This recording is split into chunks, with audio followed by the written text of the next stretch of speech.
Ancient pagan historians that prove Jesus existed. Welcome back to another one, y'all. It's Priest Sakai, aka Deacon Genesis. Big G's, not the little ones, here to feed the little ones. Today we got some good information, some extra biblical sources, some primary, some secondhand, and we are going to get right into it. Hopefully this is a faith booster for those of you who are lacking in the faith and not confident that the Most High sent his son, who was prophesied to come when he did 2,000 years ago. We have the biblical timeline. We have Daniel chapter 9 saying he would come within 70 weeks, spiritual weeks, which would be 480 to 90 years from the commandment to restore and rebuild Jerusalem. We have Micah 5 saying he would be born in Bethlehem. We have Malachi 3 saying he would come while the temple is standing. We have 2 Ezra 7 that it says he would come within 4 centuries of the man Ezra living. So we have the Bible timeline on when he would come. We have the New Testament authors, saying that this is the Messiah that was to come. But do we have secular historians? Extra biblical proof. What does secular mean? You could say secular is pagan, non-Israelites, heathens. Secular would be of relating to the worldly or temporal, not overtly or specifically religious, not bound by monastic vows or rules of, relating to or forming clergy, not belonging to a religious order or congregation.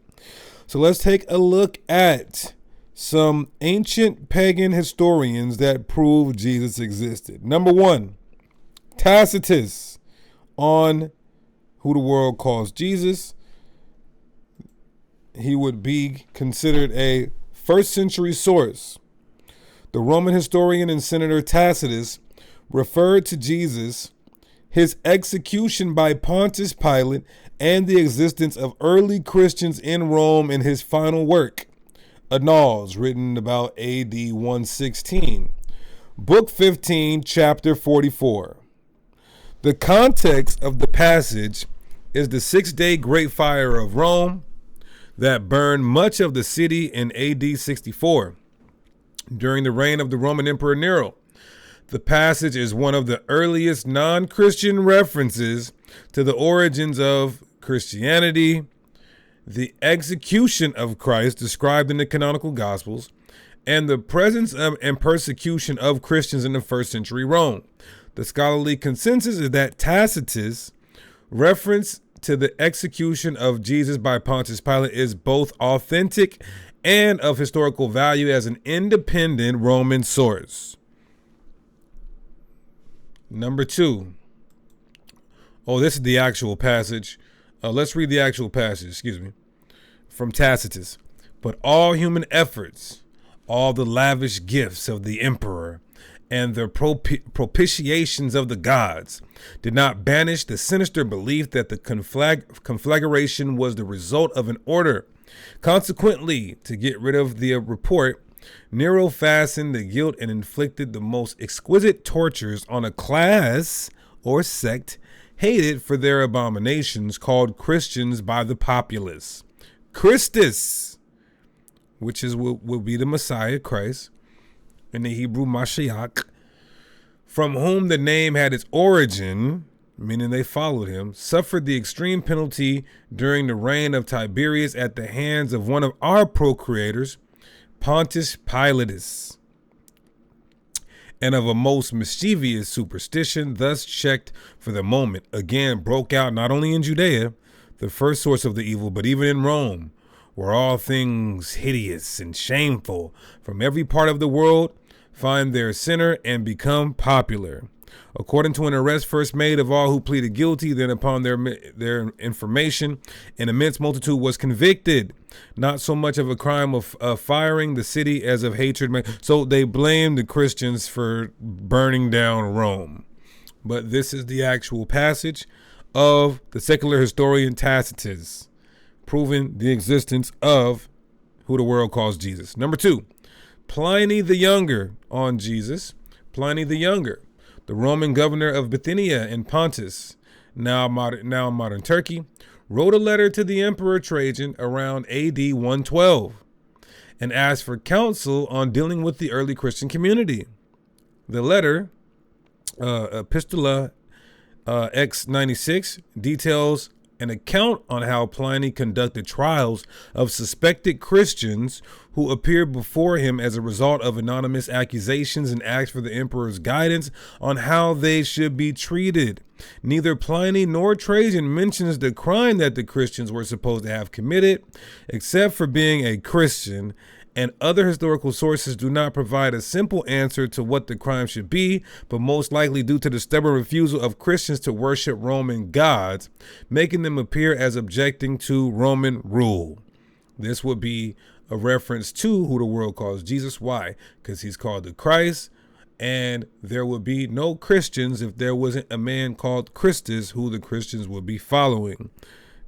Suetonius on Jesus. Suetonius on Jesus.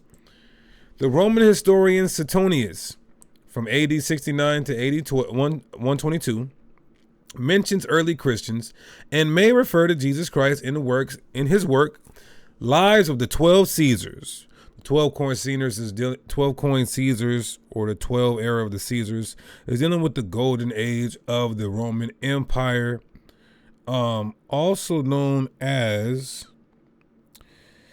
it's escaping my mind right now, a particular dynasty. It might be the Flavius dynasty. Okay, anyway.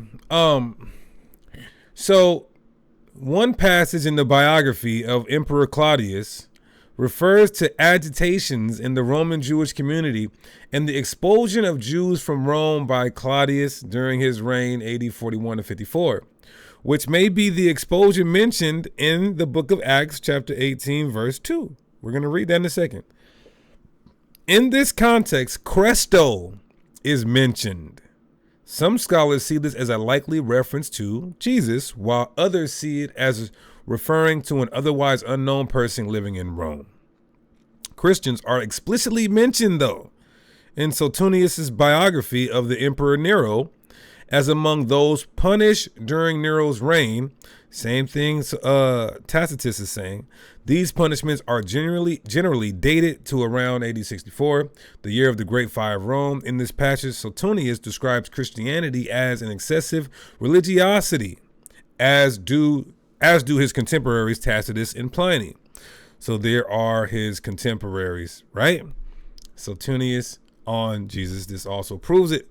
In Acts chapter 18, 1-2, you see, after these things, Paul departed from Athens and came to Corinth, and found a certain Jew named Aquila, born in Pontus, lately come from Italy with his wife Priscilla, because that Claudius had condemned all Jews to depart from Rome, and came unto them. The next, Lucian of Samosata. What does he say? Lucian of Samosata was a Greek satirist during the second half of the 2nd century, about 170 CE. Lucian had a contempt for Jesus and Christians and wrote with the assumption that Jesus existed. What does this mean? Secular, didn't like Christianity, never cared about the Bible, didn't like Jesus. The Christians, quote, worship a man, quote, the Christians, worship a man to this day, the distinguished personage who introduced their novel rites and was crucified on that account. You see, these misguided creatures start with the general conviction that they are immortal for all time, which explains the contempt of death and voluntary self-devotion, which are so common among them. So Christians during this time, they believed in everlasting life taught by the Messiah, so they didn't care if you put them to death. That's what he's saying. And then it was impressed on them by their original lawgiver that they are all brothers. It's talking about Christ. From the moment that they are converted and deny the gods of Greece and worship the crucified sage and live after his laws. All this they take quite on faith, with the result that they despise all worldly goods alike, regarding them merely as common property. This is the death of Peregrine The Works of Lucian, translated by Fowler H.F., Preston 1905. Right? Okay. Number 5, Thalus. Thalus, the works are considered important by some Christians as confirming the historicity of Jesus and providing a non-Christian validation of the gospel accounts. According to early Christian scholar Julius Africanus, Thalus apparently refers in the third book of his histories to the darkness at the time of the crucifixion of Jesus Christ and explained it away as a solar eclipse. There is a range of interpretations on this matter. This is another one, right? Okay. Number 6, Fleagan, 2nd century. And when we read Origins of Alexander, when you read, he wrote that Fleagan in his chronicles mentions Jesus. Now, Fleagan in the 13th or 14th book of his chronicles not only ascribes to Jesus a knowledge of future events, although falling into confusion about some things, which refers to Peter as if they referred to Jesus, but also testified that the result corresponded to his predictions. He referred to a description by Fleagan of an eclipse accompanied by earthquakes during the reign of Tiberius, that there was the greatest eclipse of the sun, and that it became night in the 6th hour of the day, so the stars even appeared in the heavens. There was a great earthquake in Bithynia, and many things were overturned in Nicaea. So this is Fleagan corroborating Thalus. I don't think they're contemporaries. Wait, hold on. No, they are contemporaries. Excuse me. I believe they are contemporaries. Either way, I think that's 7 so far.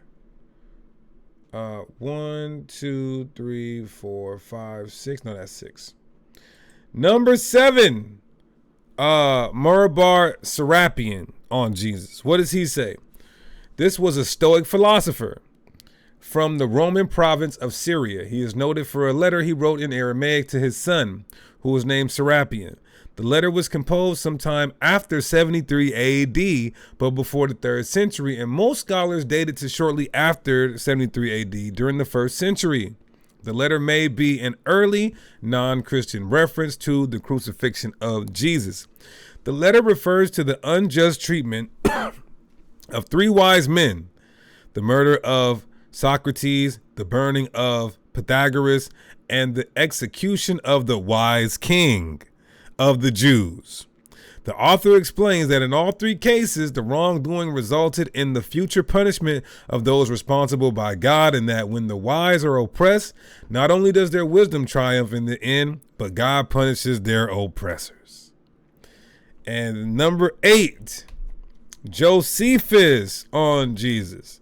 The extant manuscripts of the Book of the Antiquities of the Jews, written in the 1st century by Jewish historian Flavius Josephus, around 93 to 94 AD, contain 2 references to Jesus of Nazareth and 1 reference to John the Baptist. The first and most extensive reference to Jesus is in the Book of Antiquities, found in Book 18. States that Jesus was the Messiah and was a wise teacher who was crucified by Pontius Pilate. It is commonly called the Testimonium Flavianum. Now, Origen has a problem with this. He says it's a forgery. Just got to be honest here. But there's 2 references. He doesn't say both references are a forgery. He says one is. And he says it may be a forgery in the sense of embellishing. Not that he corroborates Christ's existing, but to declare him as the Messiah, which Josephus does. That may be a problem.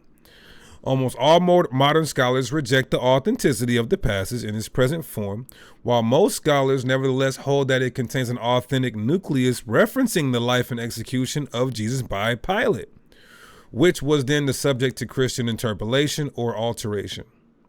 However, the exact nature and extent of the Christian addition remains unclear. Modern scholarship has largely acknowledged the authenticity of the second reference to Jesus in the Antiquities of the Jews found in Book 20, Chapter 9, which mentions the brother of Jesus, who was called Christ, whose name was James. This reference is considered to be more authentic than the testimonium. So although one is problematic and spurious, the other one is received as authentic, validated, and vindicated. So there you have it, my brothers and sisters. I hope that this is a faith booster and this helps y'all out on your walk with the Most High and believing on his son, whom he did send 2,000 years ago and will come back to reign on the earth. All right, y'all. We're on the road to 100 videos in 1 week. All right. I'm locked in. Kids gone for spring break. We on to the next one.